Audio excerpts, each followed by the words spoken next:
My name is Joy, and my blood type is B positive, so that's a lot of pressure right off the bat.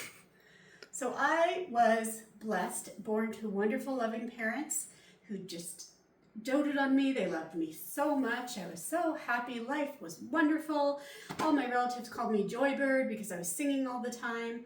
Life was great. And a few years later, my mom got pregnant and my baby brother was born. And he was this gorgeous baby, just smiley. It was an easy birth. He walked when he was 8 months old. He started talking really young. He was just beloved by everyone. And as he grew, he just made friends everywhere he went. And he was this brilliant, wonderful child. So as you can imagine, that made me sick. So life went on, and I started to notice that he never, ever got in trouble. I got in trouble. He never got in trouble. I got in trouble for blackening the wall in my bedroom, going rogue with my chemistry set. And I got in trouble for making a caterpillar habitat in the pantry. Did he get in trouble? No. We were supposed to have 3 bites of fish. How many bites did he have? 2. Trouble? No. He wore his pajamas underneath his clothes for like a week so that it'd be more efficient to get ready for bed at night. I mean, high crime. Did he get in trouble? No. When I would get in trouble, I would be sent to my room, and I would go and slam the door and immediately start writing my manifesto. And it would be things like, I am never going to stop biting my nails, and I don't care what you think about it. And I'm always going to complain when I have to do the weeding. And also, why don't you ever punish my brother? And then I would take it and I'd stick it on the back of my door and slam my door and just stay in there. And when they came to tell me I could get out of my room, I'm like, I love it here. I love it here. I'm not getting out of my room. You think you punished me? No.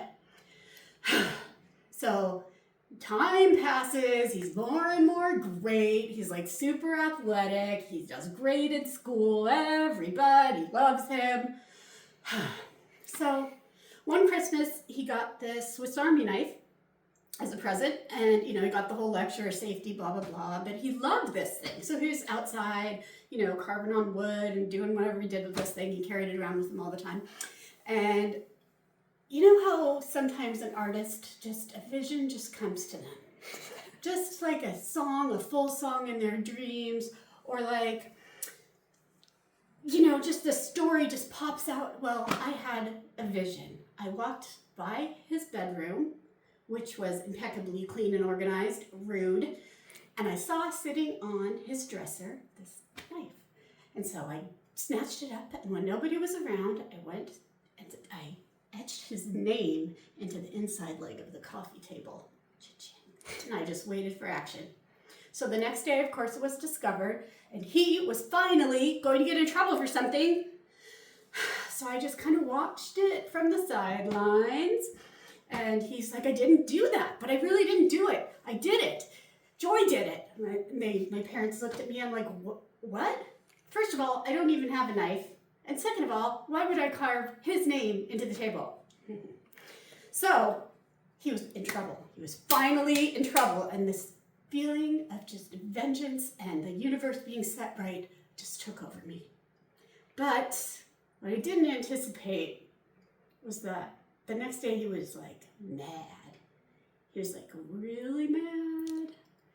And he didn't want to be around me, my like happy-go-lucky brother, and he just glare at me. And then even worse than all of that is that he was sad. And he almost never was sad. And I really started to feel in the pit of my stomach, that was mean. What I did was really kind of mean. So I had to sit with that for a while. And I don't know how long it took. Way too long, I'm sure. But I did eventually confess to my parents that it was me. So, of course, punishment of choice, sent to my room. I apologized to him. This time I didn't even write a manifesto. I just knew I should be in trouble and he should not. The years went on. He continued to just be great. He did get in trouble for a little dalliance with fire, and he also got in trouble because he got overconfident in his ability to create parachutes. But for the most part, Nothing. He grew into this great man. He went to Yale. He started a successful business. He did some kind of software development, invented things. He spent all of this time on the environment and health, and he published books, and he was in people's books and in people's articles, and he has this beautiful, wonderful wife and kids. So as you can imagine, I've just had to learn to accept over the years that I have the best brother in the world. Oh.